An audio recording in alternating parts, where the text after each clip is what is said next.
Bon, ok, mamie, je te réexplique, hein. Alors, j'ai pris une application toute simple ici que j'ai créée pour te montrer ça. J'ai juste quelques routes, la racine qui fera la liste des applications. J'ai utilisé ici une petite base de données. Il y a juste des noms d'applications avec une description.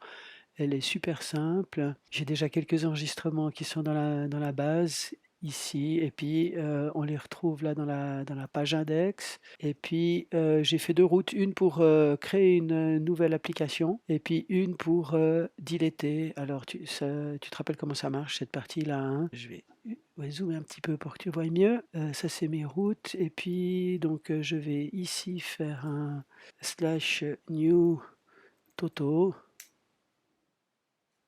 Ça m'a créé l'application Toto et puis slash delete Toto et puis voilà, elle a été effacée de ma base, hein. Ok, ça c'était des choses qu'on avait déjà vues ensemble. Et puis maintenant, si je regarde le Home Controller, il est tout simple. On va prendre ici toutes les applications. Et puis, j'ai utilisé la implode qui colle les éléments d'un tableau avec une virgule entre deux. Et puis pour avoir un tableau, j'ai utilisé la fonction pluck. Pluck, tu te rappelles, ça prend une collection Eloquent et puis ça crée une collection d'objets qui contient plus que le champ que tu as choisi, name. Puis après, on applique tout arrêt pour avoir un tableau de chaîne de caractères. Puis c'est celui-là que je colle pour faire ma chaîne de caractères, puis ça me donne cette liste-là. Le new, là, que j'ai appelé avec la route new, on associe l'application, on donne juste le paramètre qu'on a reçu qui correspond à celui de la ici, et puis on sauve le nouvel enregistrement et puis on retourne à la racine. Et puis pour le delete, il faut aller la retrouver, on fait un where, like, j'aurais pu mettre égal aussi, ça marchait. Puis je prends le premier, et puis ensuite, cet élément-là, je l'efface, puis je retourne à la racine. Ok, ça c'est le delete normal. Si jamais tu voulais aussi modifier, je te rappelle, hein, tu peux très bien, il faut un peu combiner les deux. C'est ici, tu pourrais faire le where avec le first, puis comme ça, tu as ton modèle. Puis au lieu de le deleter, eh ben, tu pourrais changer son nom et puis faire un save derrière. Ça te ferait un update, si jamais tu as besoin de faire ça. Mais tu me demandais, c'était pour les soft delete, hein. Alors, tu te rappelles que le modèle, je t'avais expliqué le modèle, je t'avais dit qu'il fallait toujours mettre ce public timestamp égale false. Ben, tu vois, je le supprime maintenant. Je retourne dans l'application. Si je recharge, ça fonctionne. Par contre, maintenant, si je vais faire un my new app, par exemple, crash. Il me dit qu'il ne connaît pas les colonnes updated at ni created at. Alors, il y a des champs maintenant qu'on doit rajouter dans notre base de données. Alors, je vais ici, et puis, il y en a 3 à faire. Created at, quand est-ce que l'enregistrement a été créé? C'est forcément une date time. Updated at, c'est aussi date time.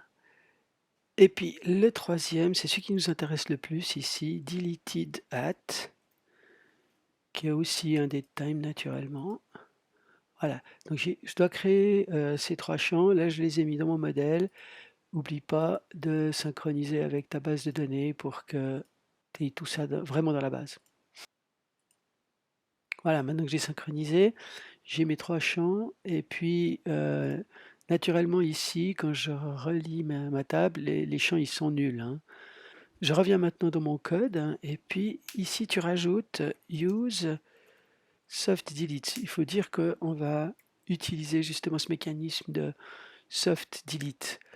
Et puis en fait, c'est tout ce que tu as à faire parce que maintenant, si je retourne voir mon application, donc là, je suis dans ma page et puis maintenant, je vais rajouter un Toto.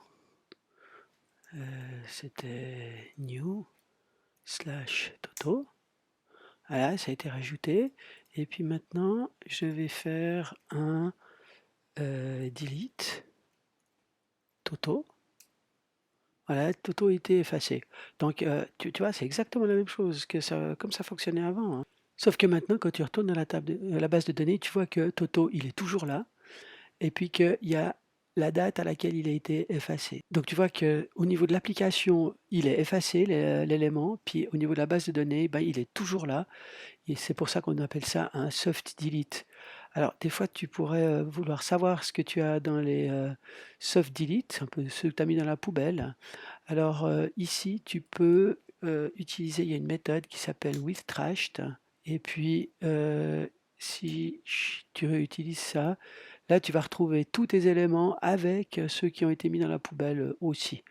Mais normalement, c'est pas ce qu'on va faire, on va garder le all. Il y a un truc, grand-mère, faut que je t'explique. Il faut faire bien attention parce que là, on a fait attention dans notre modèle, ici, à dire que notre application, on veut que le nom, il soit unique. Il y a une contrainte d'unicité sur le nom. Alors, avec le soft delete, ça devient un petit peu bizarre parce que ici, je vois que j'ai pas d'application qui s'appelle Toto. Et puis maintenant, donc je vais dire, OK, je vais la créer. New Toto. Et paf, mon système, il plante. Parce que c'est une duplicate entry. Il y en a deux. La base de données, elle n'est pas d'accord, mais Eloquent, bah, il m'a laissé faire parce que de toute façon, il pensait qu'il était déjà effacé.